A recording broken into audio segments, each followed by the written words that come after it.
Hello everyone and welcome back to another video. Today we are going to be moving into a new unit, which is JavaScript Canvas Basics. So this requires like around Unit 2 to Unit 3 Python knowledge, right? And honestly, this entire unit, you need to be done with Python basics. You need to even know classes. For this video, you don't. So I really recommend that you have a general knowledge of JavaScript beforehand, or if you don't, right, that's why you're here, then you should have a general knowledge of Python because the concepts are basically the same. They're just written in a different way in JavaScript. Okay. So with that, let's get started. Okay, and one more thing. I am using Visual Studio Code instead of Replit. This can be done on Replit, but I wanna use this because it's much easier to organize your code um, in this manner. And this is what most professionals use. If you don't know what Visual Studio Code is, then make sure to check out the video in the description below, um, because that video is very important for understanding, what Visual Studio Code is and what to do with it, right? And then also what GitHub is, right? So basically, Unit 8 of Python, I think, will be covering those fundamentals. So make sure you go ahead and you watch that video. Okay, now that we're here, let's get started. The first thing you want to do is you want to set up this code right here, right? So when you make a new index.html, like create a new file, um, you don't have any of this, so set this up, right? The head tags, the body tags, the script tag right here. Set up your script.js, your style.css. Don't worry about the source yet. That's where I make notes and stuff. And then you'll see something new here, the canvas tag. So we're using a canvas, and what the canvas is basically a place where you can draw, right? The entire point of a canvas is drawing. You might think with drawing there's not that much you can do, but it is a very powerful tool that you can even make games with, like boss fighter games. If you've heard of Undertale, you could even recreate Undertale just using JavaScript canvas. It's a very powerful tool. Not the best for game making, but the concepts here are very important. So let's get started with that. First, you want to have the live server extension. If you don't know what that is, then just search up live, and then that's the second thing right here, the live server. You click on that, you install it, and then once it's installed, you'll see something called Go Live right here. And it's as simple as when you click on an index.html, you can click Go Live, and it'll open up. It'll open up a tab, right? And by the way, a lot of people make this mistake. You cannot just give someone this link. This is your own personal like link that you can only use in your computer. And I won't get into too much detail on why that is or what it is, right? But basically, here's our website, right? And Canvas basics by creating a whiteboard, and then we have a canvas right here. We gave it an ID of window. This is very important. Give it an ID. Then we set its width and height, as you can see right here. Okay. And the style, all I did was I just gave it a border so we can tell, what is what. So what we're doing is we're going to be creating a whiteboard. So things we need to do is first we need to make the screen black. Then we need to, add a pencil and eraser tool, uh, to show you how to add images. And then finally, how to actually draw and clear the board. So let's get started with that. Okay. So here we are. This is the script.js. So as you can see, what we've done here is we've defined a new variable, and this let is basically another way of defining a variable. Just use let here.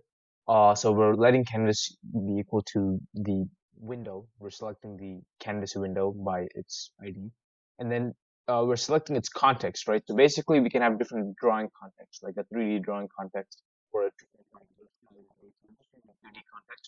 and this is how we basically draw on the screen. Okay? So this is how we set up the canvas. Now we can do a few cool things. We can draw a rectangle, but first we have to set the style equal to, and let's set it to white, right? Uh, and then, or let's set it to black, sorry. I'm pretty sure this is black, actually. I might get my hex codes wrong. Let's just type in black, maybe that'll work. Okay, and then we basically can do ctx fill rectangle with 4 parameters. Okay, before we do anything, I need to explain the canvas, right? So usually you think that the origin is at the lower left corner, right here, right? At the lower left corner. And you think that, the X is to the right and the Y is up, but that's not the case. That would be the first quadrant. The fourth quadrant is actually where this canvas is at. So basically 0, 0 is actually up here. As you go down, the y value increases. As you go to the right, the x value increases. So this is actually the maximum y value at the bottom, and at the top is the minimum y value. And then the x value is basically what you think it is, right to left. Sorry, left to right. So from 0 to 500. So let's do this. Let's try to make a rectangle uh at 0, 0, right? And then let's make it like 200 by 200, and we're filling it with the style of black, and this should work. Let's see. As you can see, we have a nice little rectangle over there. But remember, we want to make this entire screen black. Is there a way to make the window black? Well, yes, there is, and it's actually pretty funny, like what you have to do. You basically just draw a huge rectangle covering the entire screen. That's it. Like I said, it's a canvas. You just keep on drawing and drawing and drawing, clearing and drawing. That's basically all it is. That's what the frames are, right? So what we're going to do is actually we're going to get the canvas dot width, and then not client width, canvas dot height, like that. Okay. And then this should create a nice black screen right here. Okay. Now, Moss listeners, that's going to be the last part of this video. And that's going to be actually the complicated part of this video. Everything here is just basics, right? Setting up images, actually. We want to set up images next, because images are important, right, when we're making our boss fighter game. So how do we do that? First, let's get some images.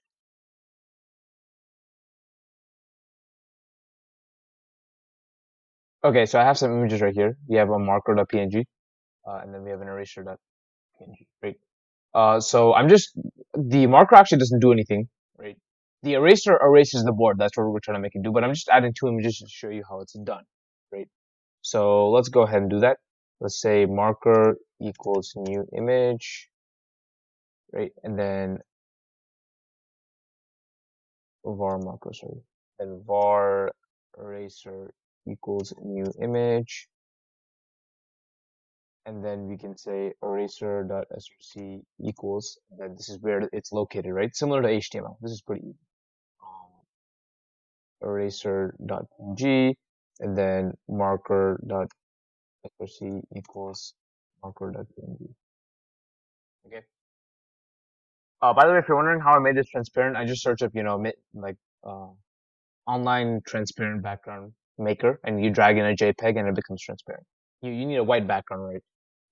I go over that in a lot of other videos, like for Scratch and Python. It's not too hard to do. You can just search it up.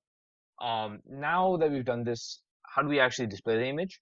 Well, we need to do something called a game loop or a canvas loop, right? Because the way games work is that we have frames, and each frame we basically clear the last stage, and then we modify everything. Like let's say I have a character and I want to move it like to the right, right? For every frame, if I'm holding the arrow key, I'm going to redraw the character 5 units to the right. You might be wondering exactly how we should draw our images, right? Or how we can add our image. Because right now, oh, sorry, we don't see anything here. And by the way, the live server updates whenever you save, so it's instantaneous. You don't have to reload yourself. Basically, we need to have a game loop that updates each frame, because that's what it is. We're basically redrawing we're updating every single sprite, every single frame, and we're redrawing it. And that's going to be in our main function loop. And the loop is going to be a recursive loop. So if you don't know what that is, make sure you check out the functions unit. Make sure you do that entire unit so you know what recursive loops are. They're pretty important. Okay, so we're going to find a function and call it window loop. Okay, and we are basically going to draw these images.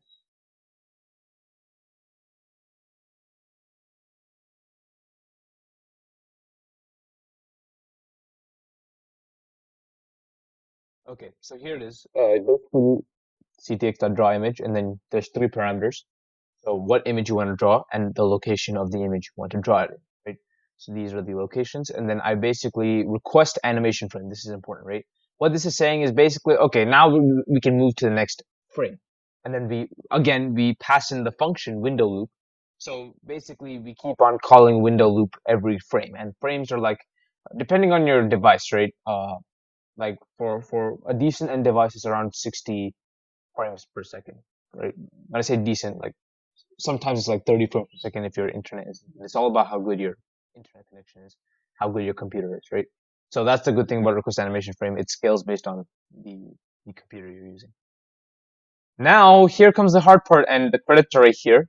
Um, I'll paste the source code here. I'll paste the source code in the description.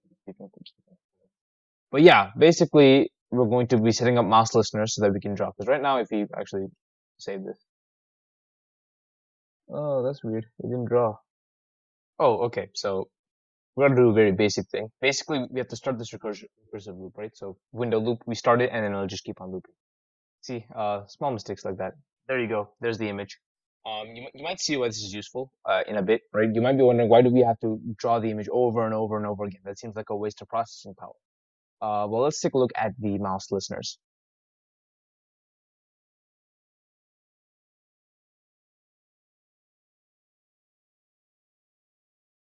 Okay, so that is a lot of code.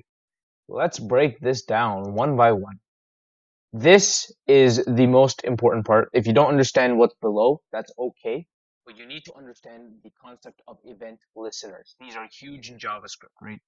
Basically, first of all, we're having a last X and a last Y to keep track of the mouse position, but I'll get into that in a bit.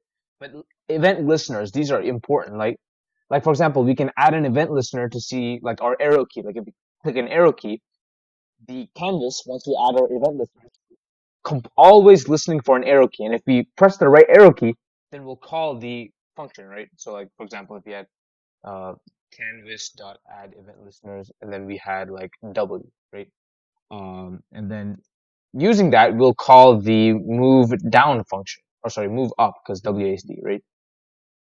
And then the move up function will actually move our spread up, right? This is the power of event listeners. Basically, we are checking our keyboard for any events that we press. Like if we press the letter F, something happens. If you click on our mouse, something happens, as you can see right here.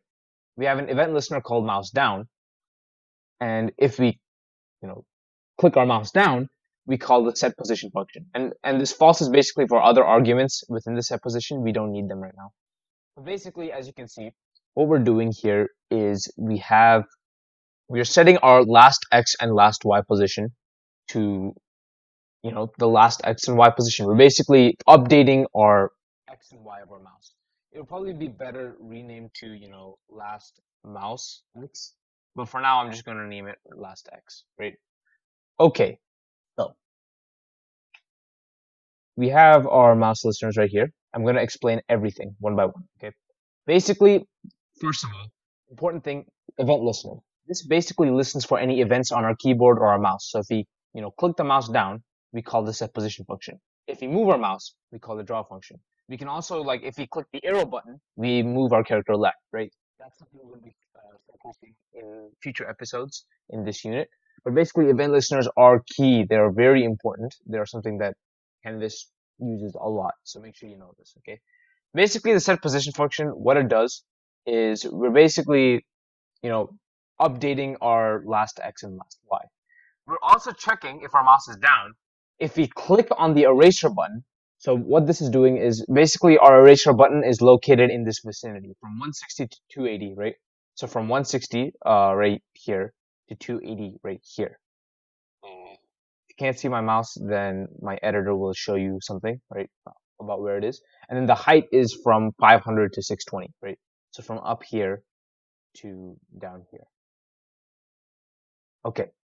So if it's in the vicinity, what we're going to do is we're actually going to draw a whole black screen over all of our drawings. Okay, we're literally going to say, okay, whatever's underneath this, you know, we're not erasing it, we're drawing over a huge black screen. But this is where the game loop comes in handy, because you might be wondering, wouldn't the marker and the eraser go away if you draw a black, screen? It wouldn't, because the window loop is constantly drawing this image over whatever is on the canvas. So this will be there forever, basically.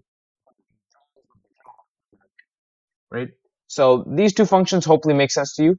Right now it's actually not working because we have to set the stroke style, and I'll talk about that in a bit. Stroke style to white. So now it should, yeah, that's what I thought.